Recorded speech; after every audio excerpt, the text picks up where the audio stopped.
Guys, welcome back to my channel Gajulavari garage. ఎలా ఉన్నారండి? బాగున్నారా? నేనైతే చాలా బాగున్నానండి. ఈ రోజు నేను మళ్ళీ ఒక కొత్త బ్లాగ్తో వచ్చేస్తున్నాను. సో నేను జిమ్కి వెళ్ళి వచ్చిన తర్వాత ఈ డైలీ రొటీన్ ఎలా నేను స్పెండ్ చేశాను, అలానే ఆఫ్టర్నూన్ లంచ్కి ఏమేమి చేశాను అవన్నీ కూడా ఈ వీడియోలో షూట్ చేస్తామనుకుంటున్నానండి. సో ఎండ్ వరకు చూసేసి నచ్చితే లైక్ చేయండి, షేర్ చేయండి, అలానే సబ్స్క్రైబ్ చేసుకోండి. Let's get started.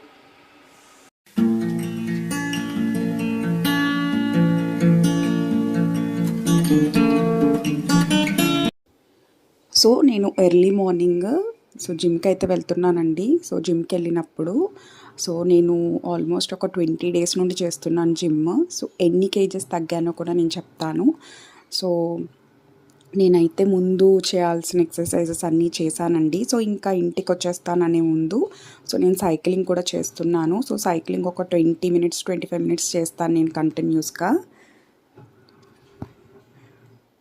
సైక్లింగ్ చేసే ముందు నేను వీడియో అయితే కొంచెం క్యాప్చర్ చేశానండి. డైలీ వ్లాగ్లో పెడదామని చెప్పి.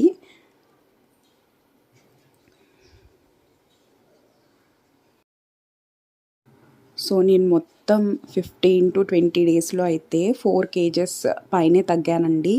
నేను మళ్ళీ రీసెంట్గా చెక్ చేసుకున్నప్పుడు ఒక 1/2 కేజీ వరకు తగ్గాను. మొత్తం 4.5 కేజెస్ అయితే తగ్గానండి నేను. ఇంకా జిమ్ అయితే అయిపోయింది నాకు. నేను జిమ్ అంతా కంప్లీట్ చేసుకునేటప్పటికి 7:30 అలా అవుతుంది. ఫుల్ స్వెట్ అయితే పట్టేసింది. ఇంటికైతే వెళ్ళిపోతున్నానండి. నేను నార్మల్గా అయితే నడిచి వెళ్ళిపోతా, లేకపోతే మా హస్బెండ్ వస్తారు.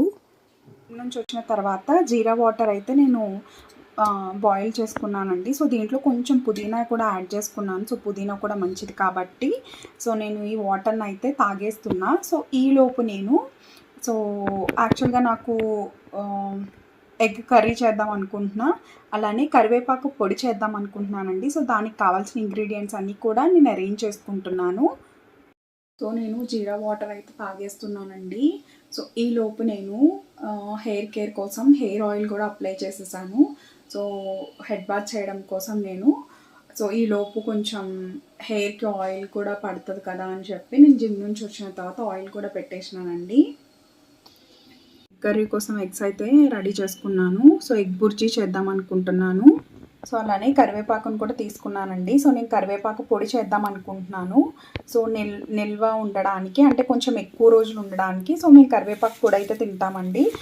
ఈరోజు మార్నింగ్ వచ్చేటప్పుడు అక్కడ కరివేపాకు ఉంటే నేను జిమ్ నుంచి వచ్చే దగ్గర తీసుకొచ్చాను.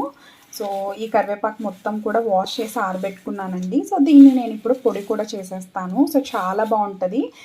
ఫస్ట్ మనం అన్నం తినేటప్పుడు ఒక ముద్ద కరివేపాకు పొడి కలుపుకున్నట్టయితే చాలా మంచిది, and at the same time చాలా టేస్ట్ కూడా ఉంటుంది.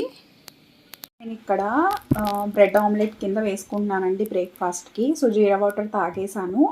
తాగిన తర్వాత ఈలోపు నేను నా బ్రేక్ఫాస్ట్ కూడా కంప్లీట్ చేసేస్తున్నాను. ఒక 2 ఎగ్స్ ఇట్లా కలిపేసుకుని పాన్ మీద వేసేసి బ్రెడ్స్ కూడా పెట్టేసుకుంటాను. నాకు బ్రేక్ఫాస్ట్ కూడా అయిపోతుంది. ఇలా ఆమ్లెట్ వేసుకున్న తర్వాత నేను దీని మీదకి బ్రెడ్ కూడా పెట్టేస్తున్నానండి. కరివేపాకు పొడి కోసం నేను ఇక్కడ ఆయిల్ వేసుకున్నానండి. దాంట్లోకి ఇప్పుడు ఆయిల్ వేసుకున్న తర్వాత పచ్చిశనగపప్పు అలానే పల్లీలను యాడ్ చేసుకున్నా, అలానే కొంచెం ధనియాలని ఒక 2 టేబుల్ స్పూన్స్ ధనియాలను యాడ్ చేసుకున్నా, ఒక 3 టేబుల్ స్పూన్స్ పల్లీలు, అలానే 3 టేబుల్ స్పూన్స్ పచ్చిశనగపప్పు యాడ్ చేసుకుని వీటిని బాగా ఫ్రై చేసుకుంటానండి.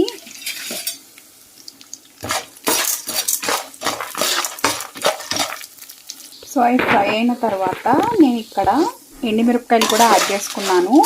మాకు కొంచెం స్పైసీగానే కావాలండి. అందుకే ఎండుమిరపకాయలు కొన్ని ఎక్కువ యాడ్ చేసుకున్నాను.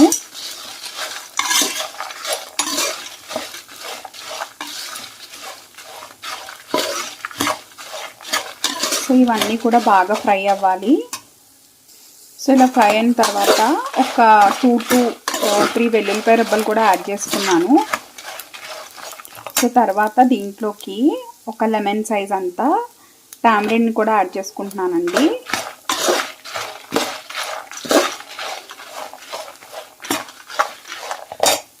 ఇలా ఫ్రై అయిన తర్వాత ఇందాక మనం పక్కన పెట్టుకున్న కరివేపాకును కూడా యాడ్ చేసేసుకుంటాను. కరివేపాకును కూడా యాడ్ చేసేసుకుని మనం బాగా కలుపుకోవాలి. సో మనం ఎంత కరివేపాకు పొడి చేసుకున్నా చాలా తక్కువ వస్తుందండి. ఎందుకంటే సో మనం గ్రైండ్ చేసేస్తాం కదా, సో మొత్తం ఇవన్నీ డ్రై అయిపోతాయి కాబట్టి, డ్రైగా ఫ్రై అయిపోతాయి కాబట్టి. సో ఫైనల్గా అయితే ఇలా బాగా కుక్ అయిపోయినాయండి. సో చూసారా, మొత్తం కరివేపాకు మొత్తం బాగా ఫ్రై అయింది. సో ఇప్పుడు మనం దీన్ని కొంచెం చల్లారిన తర్వాత మిక్సీ పట్టుకోవాలి. పట్టేసుకున్న తర్వాత కరివేపాకు పొడి అయితే నాకు రెడీ అయిపోయిందండి. సో ఇది ఒక 1 మంత్ వరకు నిల్వ ఉంటుంది. సో ఫస్ట్ ముద్దలో మనం నెయ్యి వేసుకుని తింటే చాలా బాగుంటుంది. ఇక్కడ ఎగ్ కర్రీ కోసం, అంటే ఎగ్ బుర్జీ కోసం నేను ఆనియన్స్ అయితే ఫ్రై చేస్తున్నానండి. సో పసుపును కూడా యాడ్ చేసేసుకున్నాను. సో ఈ లోపు రైస్ కూడా పెట్టేశానండి. ఆనియన్స్ కొంచెం మగ్గిన తర్వాత దీంట్లో కొంచెం పసుపు యాడ్ చేసుకున్నానండి, అలానే సాల్ట్ కూడా యాడ్ చేసుకున్నా. ఇది కొంచెం ఇంకా మగ్గిన తర్వాత అల్లం వెల్లుల్లి పేస్ట్ని యాడ్ చేస్తాను. సో కొంచెం అల్లం వెల్లుల్లి పేస్ట్ని కూడా యాడ్ చేస్తున్నా, జస్ట్ ఫ్లేవర్ కోసం మాత్రమే. సో అలానే కొంచెం కరివేపాకును కూడా యాడ్ చేశాను. మళ్ళీ బాగా మిక్స్ చేసుకుని ఇంకా కొంచెం మగ్గిన తర్వాత నేను ఎగ్స్ని అయితే యాడ్ చేసేసుకుంటాను. సో ఆనియన్స్ ఇలా మగ్గిన తర్వాత నేను ఇప్పుడు ఎగ్స్ అయితే యాడ్ చేస్తానండి. ఎగ్స్ కొంచెం ఫ్రై అయిన తర్వాత అలానే కారం అవన్నీ కూడా యాడ్ చేసుకుంటాను.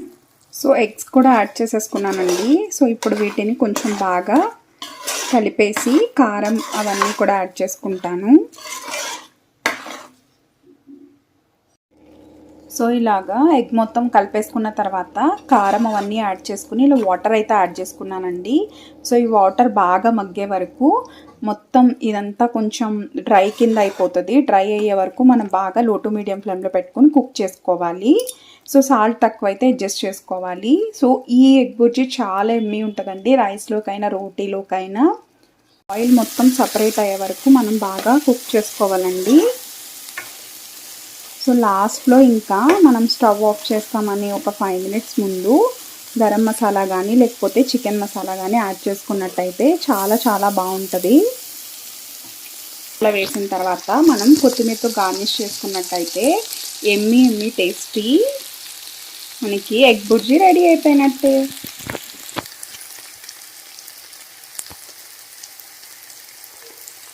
నేను చేసిన ఈ బ్లాగ్ మీకు నచ్చిందని అనుకుంటున్నాను. నచ్చితే తప్పకుండా మీ ఫ్రెండ్స్కి, ఫ్యామిలీకి ఫార్వర్డ్ చేసేసి నన్ను ఇలానే సపోర్ట్ చేస్తారని మనస్ఫూర్తిగా కోరుకుంటున్నాను. Thank you so much for watching my videos.